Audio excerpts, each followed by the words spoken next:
Las crisis, las escaladas de violencia en el Medio Oriente, particularmente en la zona de Israel y los territorios palestinos, han sido una constante en el último siglo. Esta, la que llevamos viviendo y reportando y viendo desde hace 13 días, ha tenido otra dimensión por lo que ha sucedido alrededor de esta, no solo en el territorio, sino en el mundo. Por eso le decíamos, nos parece muy relevante platicar y analizar a fondo lo que está sucediendo. Y uno de los temas fundamentales, Enrique, en este conflicto ha sido la cobertura periodística, porque por medio de la cobertura periodística y las redes sociales es que la mayor parte del mundo se está enterando de lo que ocurre y entonces toma postura en un mundo que se ha dividido también ideológicamente alrededor de esta. Así es, son jugadores en el momento de informar, pero también son jugadores en el momento que son usados por las partes para crear, parte de la propaganda que usan para sus propias causas. Hemos convocado y hemos invitado a colegas en diferentes partes del mundo, muchos de ellos que están en este momento en la zona de conflicto y que prefieren no participar por seguridad. Por seguridad. Agencias que se han visto afectadas como Reuters y la AFP francesa en la zona de conflicto. Un compañero de Reuters es una de las víctimas mortales en estos 13 días de crisis, pero está con nosotros en la mesa de Despierta y se los agradecemos muchísimo. Primero a Jan Albert Hudsen, él es representante de México para el Comité de la Protección de Periodistas. Él es periodista experimentadísimo, corresponsal y editor en México y América Latina, además de trabajar para varios medios de Bélgica y de Holanda. Bienvenido, Jan. Muy buenos días. Gracias por aceptar esta invitación. Muchas gracias por la invitación. Y bueno, y a la distancia está Gonzalo Guancha, él es corresponsal español, él es enviado especial por todo el mundo, ha cubierto el Medio Oriente por años, él reportó la crisis y los conflictos de terrorismo yihadista en África y en Asia, la guerra en Ucrania, la invasión de Rusia, y para Televisa cubrió la convulsa primavera árabe en Libia, Egipto y Siria. También está, por supuesto, nuestro enviado especial Horacio Rocha Staines y el corresponsal de NEMAS en Estados Unidos, Ariel Muzazos, a quien conoce usted muy bien y no merecen mayor presentación. Le preguntaba yo a Horacio, para tu presentación en esta mesa, ¿cuántas veces has estado en las escaladas de violencia en el Medio Oriente, en Israel sobre todo? Ya no me acuerdo, más de 10, me respondió, y con lo que acabas de vivir te veíamos un poco alterado, Horacio. Espero que las cosas estén más tranquilas. Buenos días. Hola, ¿qué tal, Daniel, Enrique? Sí, así es. Te puedo confirmar que tuvimos suerte de correr al refugio que está a unos metros de donde nos encontramos ya alrededor de hace una hora. También antes de entrar al aire con Carlos Hurtado también nos había ocurrido que teníamos que correr al refugio por misiles que Hamás lanzaba hacia Israel. La población donde estamos, Sderot, es la más cercana a la franja de Gaza, a mis espaldas, que está a un solo kilómetro de distancia. Se calcula que para que un misil llegue aquí tarda únicamente 15 segundos. Y te puedo confirmar que tuvimos suerte de correr, como digo, al refugio porque el misil cayó aproximadamente a 150 metros de donde nos encontramos. Esta población de alrededor de 30,000 habitantes está totalmente vacía, evacuada totalmente, Daniel, Enrique. Se han ido, toda la gente se ha ido a otras ciudades un poco más en el centro de Israel, a Tel Aviv, a Jerusalén, a Haifa, pero tampoco pueden llegar al norte donde está amenazante Hezbollah. Así es de que disculpas a ustedes y a todo el auditorio si en algún momento suena otra vez la alarma antiaérea y tenemos que desconectar el micrófono para correr hacia el refugio. Por favor, si las condiciones de seguridad no son las propicias para que participes en esta charla, por favor, nos lo haces saber, ante todo tu seguridad. Gonzalo, Ariel, muy buenos días. Yo quisiera plantear un primer tema a todos ustedes, y es cuáles son las diferencias que pueden ver a 13 días entre esta escalada de violencia, entre esta crisis, esta nueva crisis, y las demás que muchos de ustedes han cubierto y han reportado. Jan, empezamos contigo. Yo creo que una diferencia muy importante entre el conflicto que vemos ahorita y otros conflictos, como por ejemplo la guerra en Ucrania, es que tiene un impacto mucho más amplio. Por ejemplo, yo soy de los Países Bajos y hay grandes partes de la población en Holanda que se sienten directamente afectados por lo que está pasando en Israel. Por ejemplo, la población de la segunda y tercera generación de inmigrantes de Marruecos y de Turquía. También hay un tema de migración muy importante en este momento en Europa, que también genera que las tensiones se exportan desde Israel y Palestina hacia otros lugares en el mundo. También las relaciones entre, por ejemplo, Estados Unidos e Israel, la Unión Europea e Israel, generan tensiones, generan emociones y también revelan ciertas divisiones que existen a nivel mundial que estallan en el momento que estalla un conflicto así.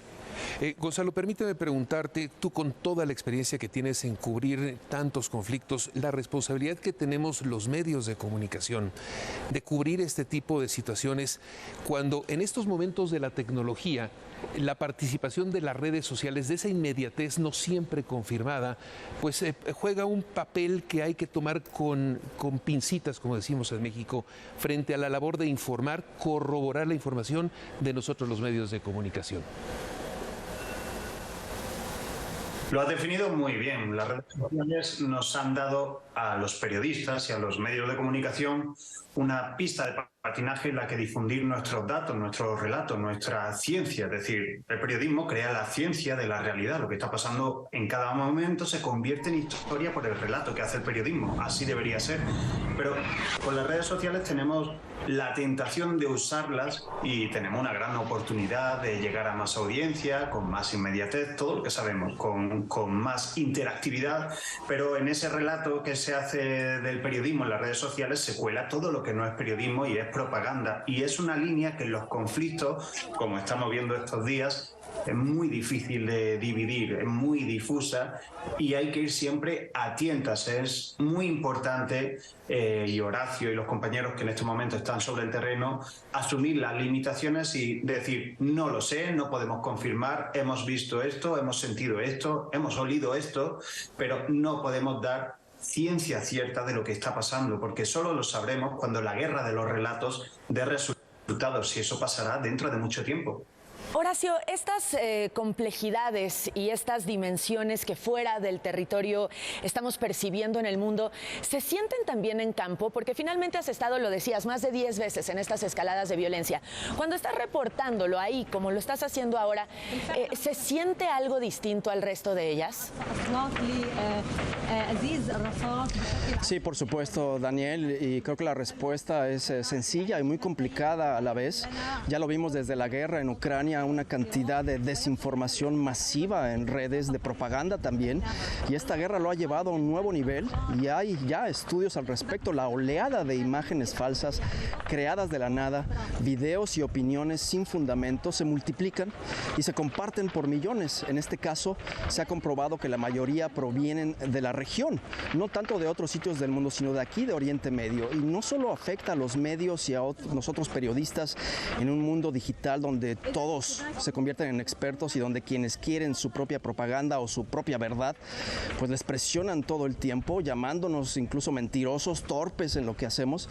Es una presión que no descansa y la gente normal no escapa tampoco, y eso incrementa el odio y la intolerancia. Un ejemplo, Daniel, ayer entrevistamos a una mujer de gran corazón, no hay duda, nos vio trabajando en el frío, en la madrugada, nos trajo comida, nos trajo café, nos contó su historia, perdió seres queridos con Hamás, sus 2 hijos están a punto de entrar a Gaza, son soldados y los puede perder, pero nos mostró un video que ella juraba que era Hamás el día 7, una mujer que le prenden fuego estando viva.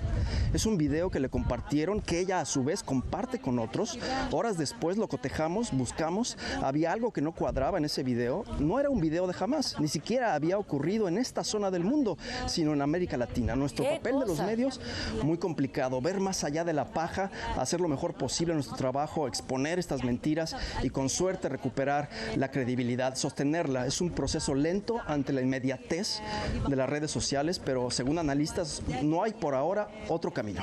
Ariel, hay otros jugadores, Ariel Mutsazos, que no están en el campo de batalla, pero que también están en una batalla por generar opinión pública. Y Estados Unidos es un centro crucial para esto, por la propia división política de ese país y porque de ahí, sale hacia el mundo la información. ¿Cómo has visto este juego de la información de los conflictos, en especial, por supuesto, en Medio Oriente, Oriente allá en Estados Unidos, en los medios de los Estados Unidos. Lo que ocurrió, Enrique, con los medios más prestigiados, Jan, con el New York Times, con las propias agencias informativas alrededor del hospital, que tuvieron que ir modificando y editando sus cabezas conforme iba cambiando la información o conforme las versiones iban generando una nueva verdad o realidad. Ariel. Sí, ayer lo comentábamos, buenos días y buenos días al auditorio y por supuesto a los colegas. Ayer lo comentábamos, el New York Times cambió por lo menos 3 veces su cabeza, empezó culpando a Israel, después continuó diciendo que había sido un ataque y finalmente terminó diciendo que era una explosión, que es lo que al parecer, en términos informativos acabó sobreviviendo toda esta oleada de información. Hay algo importante. En primer lugar, los medios de Estados Unidos reflejan a nivel internacional, a nivel mundial. Son en muchas ocasiones la vanguardia de la información. Y en segundo lugar, algunas de las agencias informativas y de los medios que informan a otros medios también tienen origen aquí en Estados Unidos. Reuters no, Reuters es canadiense, pero de toda suerte son agencias que están presentes en muchos países. Y lo que sucedió en el caso específico del hospital es una muy buena lección, casi para ponerle en un libro de texto en las clases de periodismo, porque en una guerra como la que estamos viendo, y preguntaban además cuál era la diferencia con otros conflictos, bueno, en esta guerra se está cubriendo a un Estado, a un país como Israel, contra un grupo terrorista, contra una organización terrorista. Y eso hace precisamente que lo que ya nuestros colegas tocaban cobre mucho mayor importancia. En una guerra, en un conflicto como este, los periodistas y los medios de comunicación no pueden solamente balancear la información.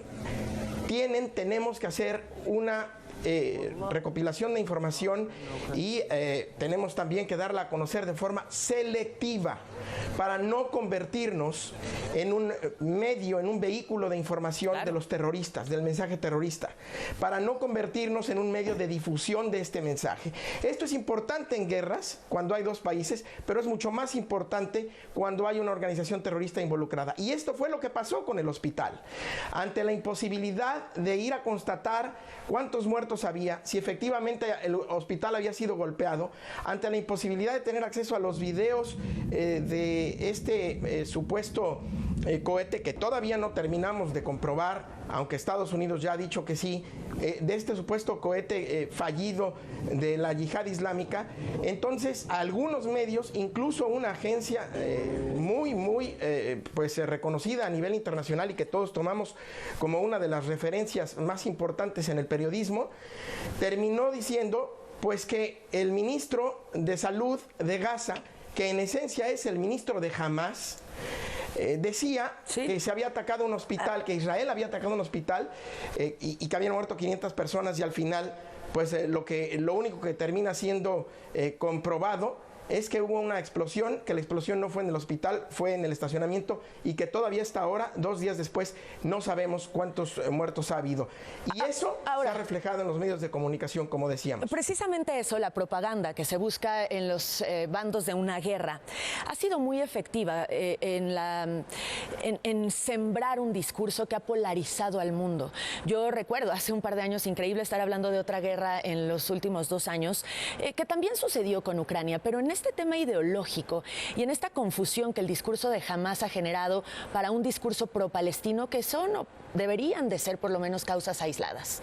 Sí, totalmente. Yo creo que tanto en el caso de Hamas y el caso del IDF, o sea, que es las Fuerzas Armadas de Israel, estamos viendo una maquinaria propagandística muy experimentada que lleva décadas de generar desinformación, generar propaganda, y ambos lados están muy hábiles en generar discursos y sabiendo exactamente qué es lo que necesitan los medios que buscan los públicos. Entonces, las y los periodistas tienen una labor muy importante en poder entender cuándo están confrontando propaganda o desinformación o cuando están viendo información real. Yo, por ejemplo, en el periódico en que yo trabajo en Holanda, yo vi en vivo cómo se estaba cambiando la noticia del hospital y vi en vivo cómo estaban cambiando cambiando también los títulos que dieron. Al principio dijeron, igual como comentó Ariel, ¿no? El ministro de Salud de Gaza. Después dijeron, pero es el ministro de Hamas, hay que decirle que es de Hamas. Y así se fue evolucionando la noticia. Y creo que es algo que en un conflicto como este, que no tiene precedentes, murieron, por ejemplo, casi 20 periodistas en apenas 2 semanas, que es algo que nunca hemos visto. Sí. Es más que en Ucrania en 1 año y medio. Entonces, en realidad estamos aprendiendo mientras estamos viendo desarrollar la noticia. Entre los receptores de esta información o desinformación está, por supuesto, la opinión pública, pero hay primero receptores que toman decisiones económico-financieras que acaban por afectar en tiempo real al mundo. Entonces, ahí también los filtros son importantes, ¿no? Sí, son sumamente importantes. Y yo creo que por eso también necesitamos a gente allá en el campo, ¿no? Como el compañero que ahorita se encuentra allá, que también puede reconocer cuando, por ejemplo, un video, yo vi ayer que... Sobre todo por el tema de redes sociales. Exacto. Lo que nos decía Horacio, sí. ¿no? Sí, había un video, por ejemplo, de un cohete que estaban compartiendo usuarios de redes sociales en Israel y que estaban diciendo, ese es el cohete del Jihad Islámico que se cayó en el hospital. Algunos compañeros reconocían el video y dijeron, no, eso no es de ahora, es de hace 2 años. Entonces, el conocimiento y la experiencia en el campo también es muy importante. Claro. Gonzalo, hablando de las repercusiones que este conflicto podría tener, parece que el mundo está en vilo por un actor fundamental en este, Irán. Irán, si se traspasa, digamos, al norte del Líbano, a Siria, a Egipto, países en los que tú viviste. ¿Cómo analizas desde tu experiencia y desde tu perspectiva lo que podría ocurrir? Entiendo que es difícil decirlo, pero ¿cómo estás viendo el conflicto y los días y las semanas tal vez por venir en este? Pues para mí en este momento la principal fuente de preocupación es qué va a pasar con Hezbollah. Si Hezbollah decide intervenir con más peso y con más determinación de la que ha hecho hasta ahora, que ha habido incidentes que han sido respondidos con artillería desde Israel, entonces sí que definitivamente yo creo que estaríamos ante un conflicto que calificaría de irreversible a lo largo de años, porque se activaría la correa de transmisión que conecta con Siria y con Irán, que hasta ahora amenazan manifiestamente. Hoy en España el embajador iraní ha dicho explícitamente que si el conflicto en Gaza sale del control, ha dicho, el país agresor, en referencia claramente a Israel, se arrepentiría de ello. Entonces vemos también una escalada dialéctica que afecta incluso al tono diplomático, algo que ya nos da idea del punto de degradación de las relaciones, que deberían de ser de paz, pero están en la antítesis de ello. Y si entra Irán, pues ya podemos hacer el zoom out y ampliar la geopolítica y la geoestrategia y saber que si Irán entra en un conflicto contra Israel, entra en un conflicto contra Estados Unidos, sabemos que directamente Rusia volvería a activar todas sus fuerzas militares en Siria y ampliar sin duda alguna el conflicto. Así que hay una frontera muy delgada que podría separar este conflicto de una escala ya mundial y conectarlo incluso con lo que está pasando en Ucrania. Horacio, ¿cuál es el discurso que priva, que has podido escuchar entre las fuerzas israelíes? ¿El hecho de concretar una operación en esta zona o hay una idea, hay un discurso de que esto podría eventualmente ampliarse al resto de las fronteras del país? Claro, Enrique, y de hecho tuvimos una conferencia de prensa hace un par de horas con el que es ahora el ministro de Economía de Israel, que también fue alcalde de Jerusalén por alrededor de 10 años, y realmente su retórica, y no solo de él, porque fue una conferencia de prensa de 2 ministros, el ministro de Agricultura también, que es de hecho ex militar, ex del Shin Bet, y ambos realmente tienen una retórica extremadamente violenta, en donde el primero que te comentaba, él llegó a decir en la conferencia de prensa que ellos tienen como plan, como objetivo, por supuesto, y lo hemos escuchado varias veces, borrar a Hamas de la faz del planeta, del mundo. Eso lo hemos escuchado varias veces, pero el día de hoy fue incluso más lejos, y ahora que mucho se habla de Irán, mucho se habla de Hezbollah, mucho se habla de un levantamiento armado en el resto de Palestina, etcétera, él dijo, Si Hezbollah decide entrar a esta guerra, si Irán decide entrar a esta guerra, a ambos también los vamos a borrar de la faz de la tierra.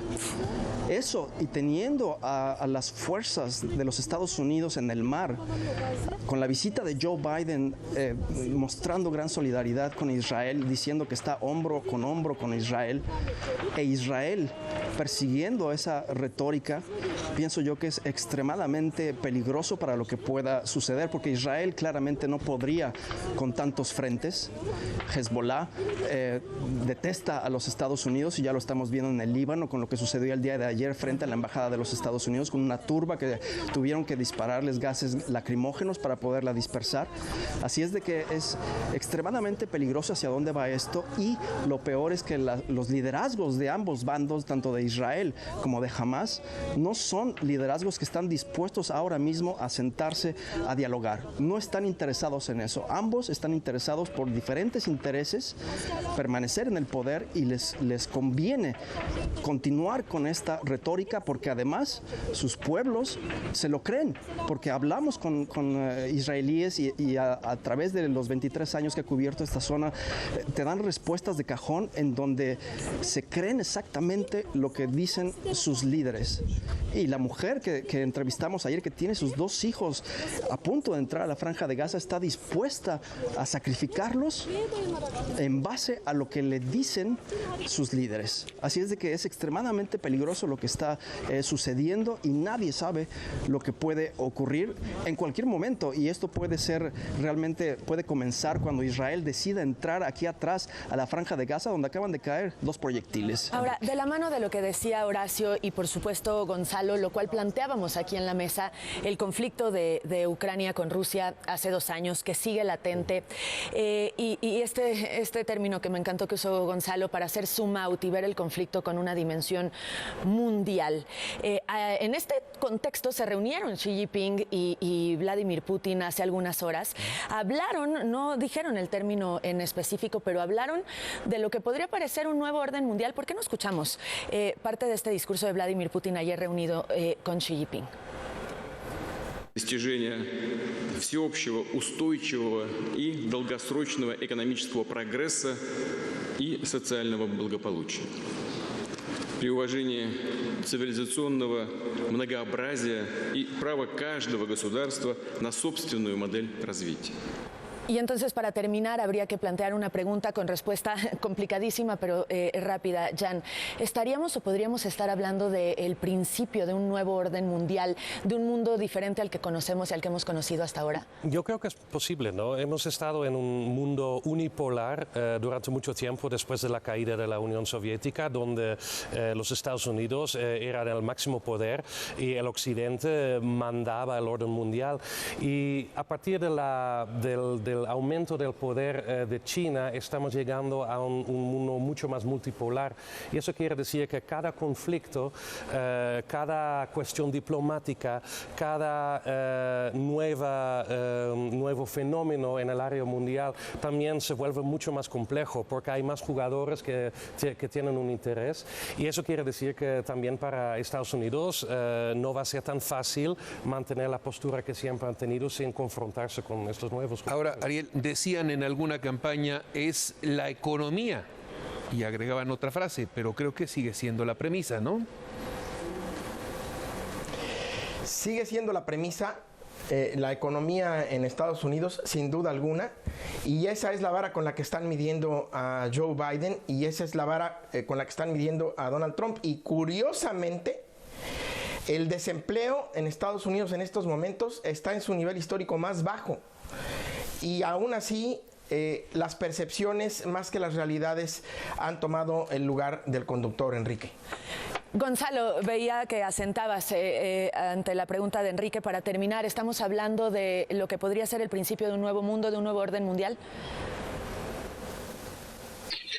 Sí, lo que no sabemos es cuál será ese nuevo orden. Sabemos que precisamente sonreía porque China aboga por un orden mundial más basado en la libertad económica, aunque pueda sonar contradictorio, convertirse en el principal proveedor de infraestructura y de suministro del hemisferio sur del planeta, sobre todo en África, pero no sabemos qué papel quiere jugar Rusia en ese nuevo orden mundial. Rusia no es una potencia económica, sí es energética y sí es militar, pero quiere ir a rebufo de ese orden mundial de China y no sabemos en qué se traducirá y cómo afecta a Oriente Medio, a esta región que ahora mismo está en pleno hervidero, pues indescifrable. Está Irán, están los intereses de Egipto, que no olvidemos, Egipto ahora mismo es la entrada de esa ayuda humanitaria que pasa por ser la única esperanza para los millones de civiles palestinos que siguen siendo víctimas de este conflicto. Y Egipto tiene elecciones en diciembre, así que ¿qué pasará? Es indescifrable. Que es un punto de inflexión, está claro. Hacia dónde vamos, yo no pondría la mano en el fuego por ningún rumbo. Gonzalo, gracias por haber participado desde España con nosotros esta mañana, esta tarde para ti. Ariel, gracias como siempre. Horacio, ¿qué te decimos a ti? Cuídense mucho, por favor, la seguridad ante todo. Gracias por tus crónicas, por tus historias, por tus narraciones. Jan, gracias por haber estado esta mañana en la mesa. Muchas gracias. Con esto nos vamos a una pausa, 7:38. Volvemos.